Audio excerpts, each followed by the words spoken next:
자, 이번 시간은 회전체의 성질에 대해서 한번 해보겠습니다. 여기서 성질이란 이 회전체를 우리가 칼로 자른다고 생각하면 됩니다. 칼로 자른다. 자, 자른 단면, 이 자른 단면에 대해서 공부를 할 건데, 먼저 아래 걸 먼저 보고 정리해 볼게요. 우리가 이런 회전체, 대표적인 회전체 네 가지가 있잖아요. 그죠? 근데 이 회전체를, 회전축, 이게 회전축이죠. 이 L직선이 회전축이잖아요. 그죠? 이 회전축과 어떤 평면, 수직으로 자릅니다. 즉, 이 회전축과 수직으로, 즉, 이게 회전축이 세로가 되어 있으니까 가로로 자른다는 말이에요. 가로로 자르면 이 단면, 요 단면, 그러니까 칼이 지나갔다고 생각해 보세요. 지나갔을 때 요 생기는 면이 죠 면. 이걸 우리가 뭔다? 단면. 단은 자를 단자입니다. 잘랐다. 자를 단자예요. 칼로 잘랐다. 그러면 요 면이 바로 칼이, 어떻게 보면 칼이 지나간 면, 그게 바로 원이 되겠죠. 다. 모두 다 원이 됩니다. 맞습니까? 모두 다 원이 됩니다. 왜냐하면 이걸 일회전시키면 원으로 회전이 되기 때문에 항상 원이 나오죠. 근데 이 원기둥은 여기를 자르나 위를 자르나 아래를 자르나 모두 다 똑같은 합동인 원이 되겠죠. 근데 원뿔은 어때요? 여기 위를 자르면 더 작은 원이 생기겠죠. 더 작은 원이 생기겠죠. 아래를 자르면 어떻게 됩니까? 점점 커지는 원이 되겠죠. 그죠? 맞습니까? 자, 원뿔 때도 원이 생긴데 위나 아래를 자르면 크기가 다르겠죠. 구도 마찬가지. 이 위를 자르면 어떻게 됩니까? 이렇게 원이 생긴다든가. 그리고 더 작은 원이 생기겠죠. 그래서 여러분들 수박 있잖아요. 여러분들 집에서 제사 지내는 사람들은 과일 같은 걸 위에 칼로 원이를 탁 자르죠. 그 위에 작은 원이 생깁니다. 그죠? 그래서 회전체에서 회전축과 수직인 평면으로 자르면 항상 원이지만 크기는 다를 수 있죠. 이 세 개는 크기가 다르지만 이 원기둥은 어떻습니까? 크기가 다 똑같은 원이 생깁니다. 즉 합동인 원이 생기는 겁니다. 근데 두 번째 회전축을 뭐하는 평면? 포함평면, 포함하는 평면, 즉 위 회전축을요 포함하면서 어떻게 보면 회전축과 같은 방향으로 이렇게 위에서 밑으로 자른다고 생각해야 되겠죠. 칼이 여기서 일로 지나간다고 생각하고 여기는 칼이 이런 식으로 지나간다고 생각하면 되겠죠. 그러면은 회전축을 품었죠. 회전축을 포함하게 잘랐으니까 바로 이렇게 직사각형이 생기겠죠. 근데 이 직사각형은 바로 원래 돌린 그림이 뭡니까? 이 원기둥은 요 직사각형을 돌렸잖아요. 그죠? 그럼 이 직사각형이 몇 배? 두 배가 생기겠죠. 즉 원래 돌린 그림의 몇 배다? 두 배가 생기겠네요. 그래서 똑같은 직사각형이고 원본은 원래 뭐를 돌렸죠? 직각삼각형을 돌렸죠. 그럼 이 직각삼각형과 똑같은 게 이쪽에 하나 더 지나가겠죠. 그죠? 따라서 요 직각삼각형 두 개를 붙이면 요 모순과 요 모순이 어때요? 길이가 똑같죠. 그래서 조심해야 됩니다. 삼각형이라고 하면 안 돼요. 이등변 삼각형이 되는 거죠. 왜? 이 모순과 이 모순의 길이가 같으니까 바로 이등변 삼각형이라고 해야 됩니다.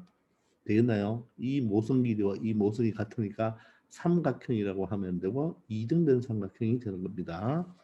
자, 이번에는 뭘 잘랐나요? 원뿔대를 잘랐죠. 원뿔대를 자르면 원래 원뿔대는 뭡니까? 이런 사다리 꼴을 잘랐잖아요. 그럼 왼쪽도 사다리 꼴이 생기겠죠. 그럼 전체는 사다리 꼴 맞나요? 근데 사실 얘도 요 길이하고 요 길이가 같아요, 안 같아요? 같죠. 따라서 얘는 뭐다? 사다리 꼴인데 좀 정확하게 말하면 등변 사다리꼴이라고 해야 됩니다. 등변 사다리꼴.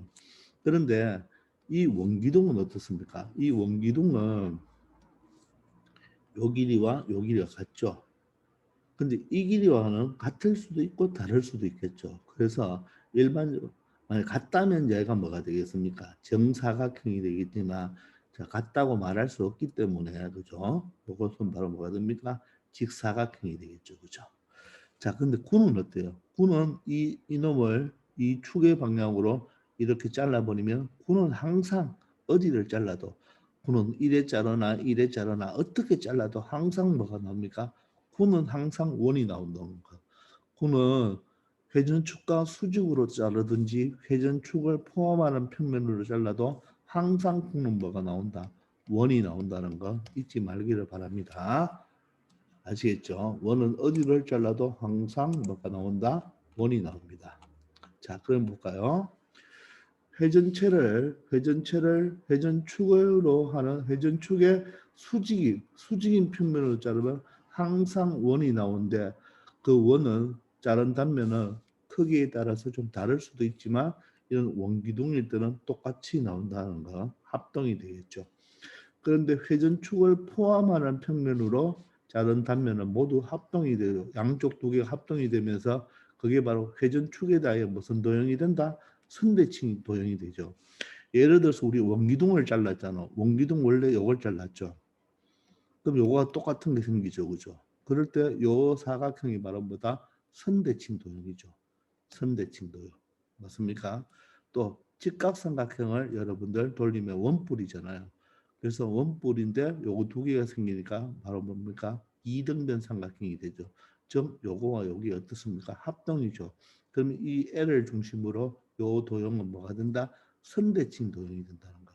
자, 좀 멋있는 말로 선대칭 도형이고 좀 쉬운 말로 원래 돌린 그림의 몇 배?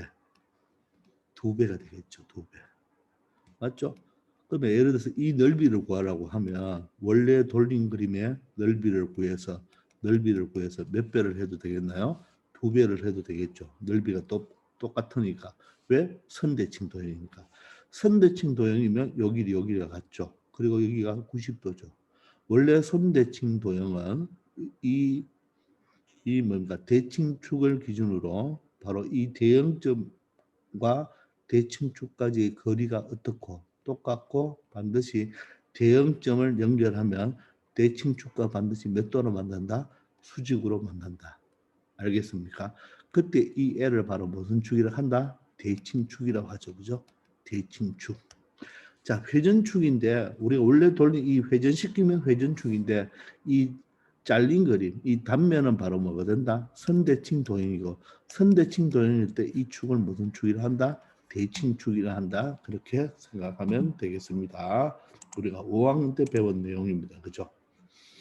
자, 그런데 여기서 조금만 더 한다면 여러분들 만약에 자, 여기는 지금 회전축과 평행하게 회전축과 수직으로 회전축을 포함하는 평면으로 잘랐는데 만약에 얘를 이렇게 자 다시 자 조금 정확하게 이렇게 자르면 어떻게 될까요? 이렇게 자르면 전 여러분 이 원기둥을 여러분들 집에 있는 소셋이라고 생각해 보세요.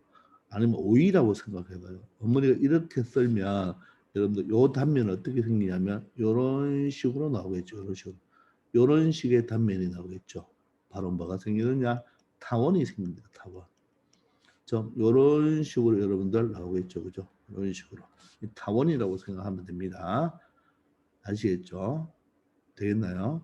마찬가지로 원뿔도 어떻습니까? 원뿔도 예를 들어서 이렇게 자른다면 바로 여기에 뭐가 생깁니까? 이렇게 타원이 생긴다고 보면 돼요. 아시겠죠?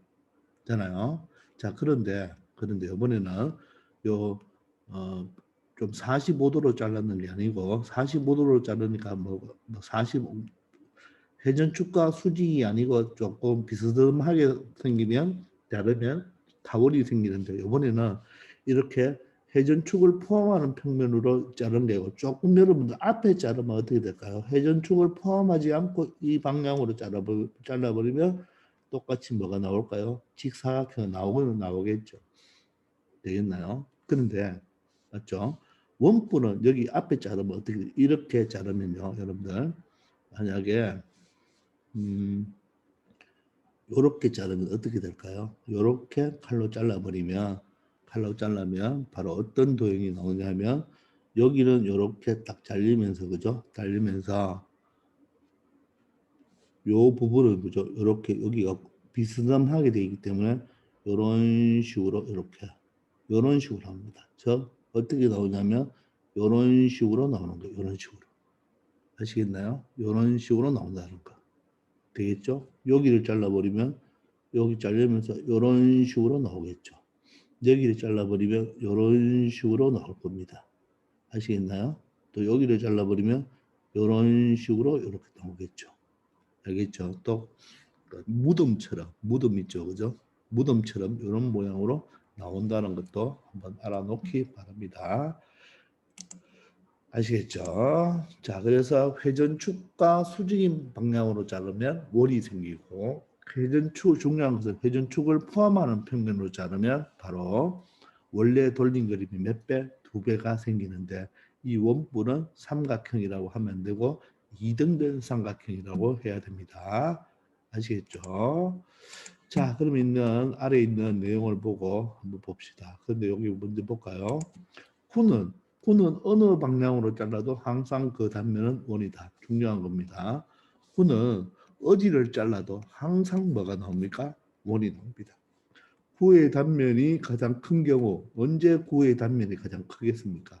바로 구의 중심을 지날 때 바로 그 원이 바로 단면이 가장 크겠죠. 이해됩니까? 그때 구의 중심이니까 구의 중심을 자르면 이 원이 생기잖아요. 그죠? 이때 이 원의 넓이는 바로 구의 반지름과 똑같을 때가 되겠죠. 그래서 반드시 구의 중심을 지날 때가 가장 큰 원이 생기라는 거 알기 바랍니다. 자, 그러면 아래 있는 내용에 한번 집어넣어 볼까요? 단면의 모양을 쓰라고 하네요. 그죠? 자, 그러면 회전축의 수직이죠. 회전축이 이거면 수직이면 이렇게 가로로 잘랐다는 말이죠. 자, 저 회전축과 수직으로 자르면 어떤 회전체이든지 간에 모조리 다 뭐가 나옵니까? 원이 나온다는 거. 맞죠? 회전축과 수직으로 자르면 항상 원이 나온다. 자, 그런데 회전축을 포함하는 평면은 원래 돌린 그림이 두 배죠. 저 원래 구는 뭘 돌려야 됩니까? 반원을 돌려야 되죠. 반원의 두 배니까 바로 뭐가 되나요? 원이 되고, 원 뿔 때는 사다리 꼴을 돌리죠. 그럼 사다리가 두 개 생기니까 사다리 꼴인데, 원칙을 정확하게 말하면 등변 사다리 꼴이 된다는 거.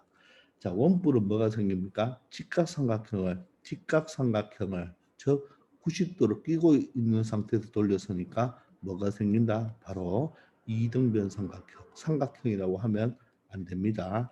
이등변 삼각형이 생긴다.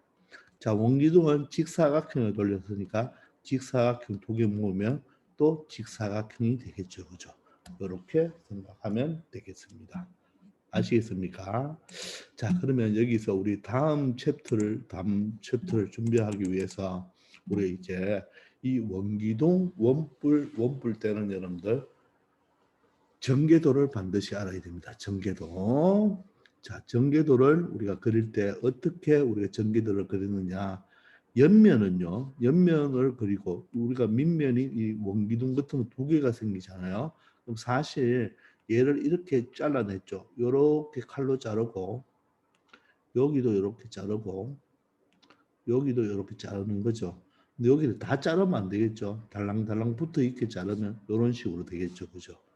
맞습니까? 그래서 밑면 두 개와 옆면이 바로 뭐가 된다? 직사각형이 됩니다. 직사각형. 자, 이때 여러분들 중요한 것은 반드시 전개도를 그리면요. 전개도를 그리면 자, 반드시 이 밑면의 뭐와 밑면의 둘레와 자, 꼭 기억합니다. 밑면의 둘레와 이 옆면이죠. 옆면의 바로 뭐와 이 가로의 길이는 같다. 정말 중요한 거죠. 자, 이게 바로 원기둥의 전개도가 되겠습니다. 아시겠죠? 자, 원뿔은요, 밑면이 한 개죠. 밑면이 한 개인데 이 옆면이 바로 부채꼴로 생깁니다. 그러면 여기에서도 중요한 게 바로 뭐냐면 요 밑면의 이 둘레와 이 밑면의 둘레와 이 옆면의 요 호의 길이 요 호의 길이가 뭐하다? 똑같다는 거. 중요한 거예요. 아시겠습니까? 즉 밑면의 둘레와 옆면이 직사각형이니까 가로의 길이가 같고 밑면의 둘레와 바로 옆면이 부채꼴인데 호의 길이와 똑같다는 거. 이런 원기둥이나 원뿔이나 특히 원뿔도 마찬가지인데 이 두 가지가 나오면 반드시 이거 꼭 이용해 먹어야 됩니다. 그리고 원뿔 때는 밑면 두 개가 원의 크기가 다르죠. 그죠? 다른데 요 요 밑면이죠. 그죠? 요 밑면의 둘레는 바로 이 길이와 똑같고 요 부채꼴이 되겠죠. 그죠? 원래 왜 여기 점선을 해놨냐면 원래 원뿔 때는 여기 뭐가 하나 있었습니까? 원뿔에서 위를 쳤기 때문에 바로 요 점선 요 길이가 여기 되겠습니다. 그리고 요 밑에 부분은 요 큰 원의 둘레는 큰 원의 둘레 원주는 바로 요 부분과 뭐하다? 똑같다. 반드시 알아놓기 바랍니다. 알겠죠? 그리고 요 모선이 바로 뭐가 돼야 됩니까? 요 모선의 길이가 바로 옆면의 세로가 되고, 자, 원뿔에서는 요 모선이 뭐가 된다? 바로 요 부채꼴에 뭐가 된다? 반지름이 되겠죠. 요 반지름이죠, 반지름. 되나요? 그리고 요 모선은 여기서 요 모선이 되겠죠. 그런 거 여러분들 같이 비교하면서 외워놓기 바랍니다. 그리고 구는 전개도를 그릴 수 있다 없다. 구는 전개도를 그릴 수가 없습니다. 아시겠죠? 반드시 전개도를 알아놔야지 나중에 입체 도형의 건널비를 구할 때는 반드시 전개도를 그려놓고 문제를 풀어야 되거든요. 그래서 원기둥의 전개도, 원뿔의 전개도, 원뿔대의 전개도를 반드시 알아놓기 바랍니다. 아시겠죠? 자, 이번 시간은 여기까지 하겠습니다. 수고하셨습니다.